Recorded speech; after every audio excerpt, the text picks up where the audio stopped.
तारम पुराणम पुरुषोत्तम। उन्होंने कहा व्यापक तीनों लोकों में साक्षात सुख देने वाले भगवान आप हैं। आप हैं तो सब कुछ है, आप नहीं है तो कुछ भी नहीं है। रक्षाम देव देवेश संशयोस्त महान्मम लोकान शिदार्ता है पापानाम क्षय तवे।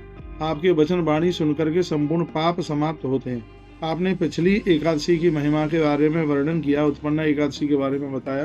तो भगवान हम आपसे मार्ग शीर्षोत्पत्ति भवद एकादशी तुया किम नाम को विदस्तस्या को देवस्त्र पूज्यते एदाक्ष में स्वामिन विस्तारेण यथात तुम। आपसे हमारी प्रार्थना है विस्तार पूर्वक आप बताएं कि मार्ग शीर्ष के शुक्ल पक्ष में पड़ने वाली एकादशी का नाम क्या है, उसकी व्रत कथा और उसका महात्म्य हम आपसे पूछना चाहते हैं, आप बताइए। तब भगवान श्री कृष्ण कहते हैं, श्री कृष्ण वाच साध पृष्ठम त्याराजन साधुम ते विमलम यशा तथेश्याम राजेंद्र हरिवासन उत्तम।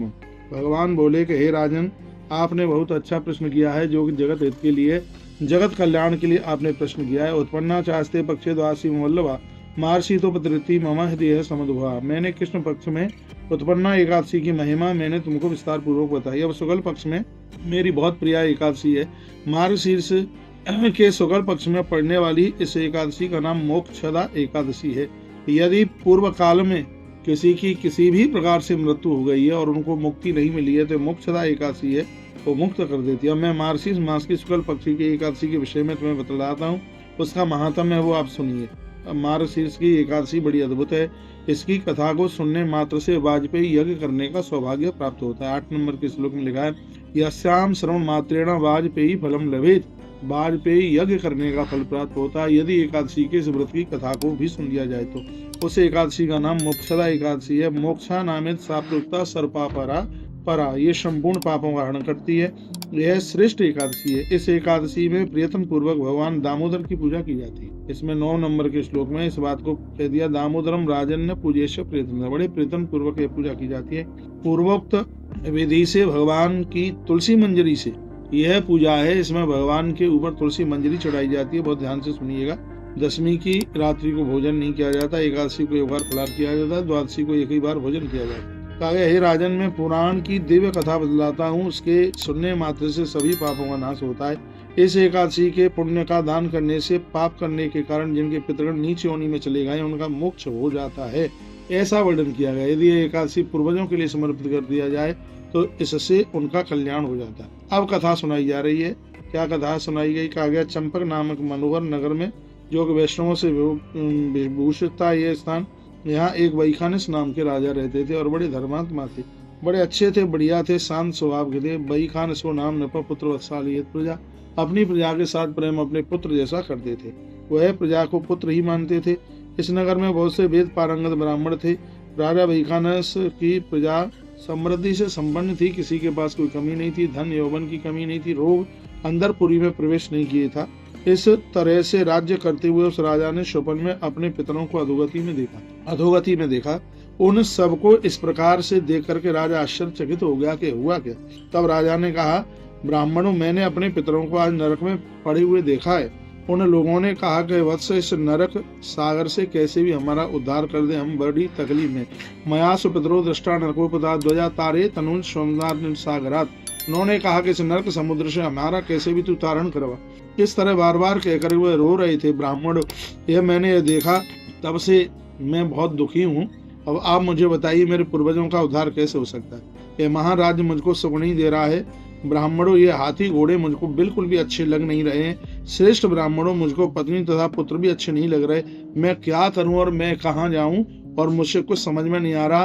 कहा, किम करोमि को गच्छामि हृदय में वरुद्धते। मेरी आंख के आंसू बंद नहीं हो रहे हैं। और मैं एक बार फिर कहूंगा, जिस कथा को आप सुन रहे हैं, इस कथा के सुनने से 1000 गौदान करने का फल प्राप्त होता है। इस कथा के सुनने मात्र से वाजपेयी यज्ञ करने का फल प्राप्त होता है। इतनी बड़ी महिमा इस कथा की है। तब कहा, आप लोग मुझे व्रत का अवश्य में कोई तप त्याग जो भी मुझे कुछ करना हो तो वह आप मुझे बता दीजिएगा। तब ब्राह्मणों ने कहा, हे राजा, आप भूत तथा भविष्य को जानने वाले महर्षि पर्वत के आश्रम में वहां जाइए, जो कि यहाँ से उनका महात्मा जी का आश्रम बहुत नजदीक है। ऐसा कहा राजन शार्दुल भूतम भव्यम बीजानता, बहुत ज्यादा दूर नहीं है। ब्राह्मणों की बात सुनकर के राजा वैखानस शीघ्र ही पर्वत महात्मा के पास उनके आश्रम में चले गए। लिखा, तेसाम सुत्पात वाक्यम राजा वैघ्नसुमान जगाम चास्पत्रैव चाश्रमम पर्वतश्र। राजा के साथ दूसरे राजा और भी कुछ ब्राह्मण थे। वो श्रेष्ठ राजा इस विस्तृत आश्रम में पहुंचे। वहां पर ऋग्वेद, यजुर्वेद तथा सामवेद के अध्ययन करने वाले बहुत से विद्वान ब्राह्मण वहां बैठे थे। मुनि को देख करके राजा वैखानस ने उन्हें साष्टांग प्रणाम किया।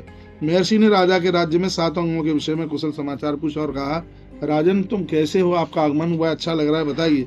तब राजा की आंख में आंसू आ गए और कहा, तत्प्रसादात् पद्मोस्मान कुशलम वे सप्तके भक्त वे विष्णु विष्णुदेशु गतम तेषाम से विधानता। हे गुरुदेव, हे गुरुवर, जिनके ऊपर संतों की कृपा होगी तो वो तो कुशल से ही होंगे, लेकिन फिर भी मैं बहुत ज्यादा कष्ट में हूँ। मैंने स्वप्न में अपने पितरों को नरक में देखा है। हे दुर्योत्तम, किस पुण्य के करने से उनको मोक्ष प्राप्त हो जाए, मैं आपसे पूछता हूँ। उपाय कश्य देवात्र कर्तव्य मुनि सत्तम, जो आप आदेश करेंगे मैं वही करूंगा। हे स्वामिन, मुझको यह संशय है, इसके विषय में पूछने के लिए मैं आपके पास आया हूँ। हे मुनिश्रेष्ठ, इस विषय में कुछ उपाय बताइए। इस वाक्य को सुनकर के महर्षि पर्वत ने अपनी आंखों को बंद किया और वो तपस्या में तो साक्षात विधाता ब्रह्मा जी की ही तरह थे।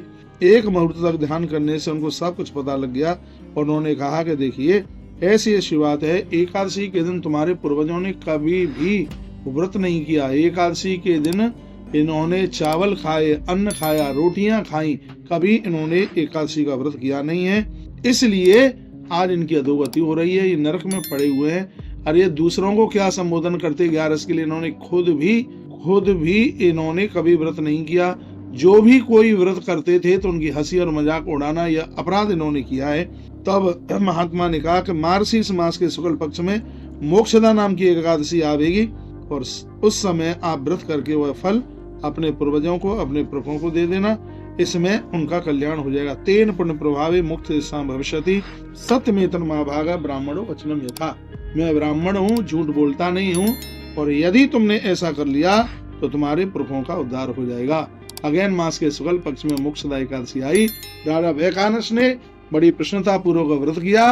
व्रत करने के तत्पश्चात फिर उसका उद्यापन किया, पारण किया और हाथ में जल लेकर के जैसे ही संकल्प किया कि हम अपनी इस एकादशी को अपने पुरखों के लिए समर्पित करते हैं, इतने में तो भगवान का गरुण देव स्थान पर पहुंचा और दिव्य विमान में राजा वैखानस के जो पूर्वज थे बैठे हुए जा रहे हैं और कह रहे हैं, पुत्र धन्यवाद है तुम्हारे लिए, तुमने हमें एकादशी का पुण्य दिया जिससे हमारा कल्याण हो गया और हम भगवान के धाम को जा रहे हैं।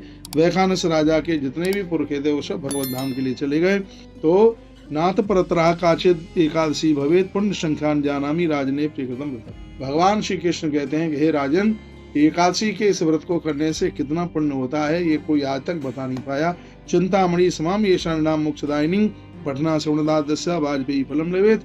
मैंने तुम्हें जो कथा सुनाई है, जो इस कथा को कोई भी सुनेगा, मोक्षदा एकादशी को कथा को सुनेगा, उसकी सभी चिंताएं समाप्त हो जाएंगी और उनको वाजपेयी यज्ञ करने का फल प्राप्त होगा। एकादशी की आप सभी को बहुत बहुत मंगलमय बधाई।